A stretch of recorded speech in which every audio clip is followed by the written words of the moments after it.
Hi everyone, today we will talk about how to fix Instagram highlight problem. To know how to fix Instagram highlight problem, you should just go to settings like this. You will click. After that, in this page you will go to apps here, and when you will see this list you will go down to find the application of Instagram here. Then in this page you will go to force stop, and then you will enter to storage.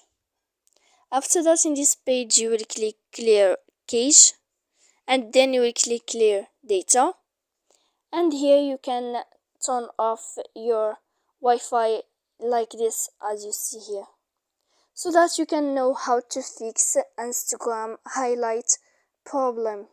So please don't forget to support us by like and subscribe. See you next time in another video, and thank you for watching.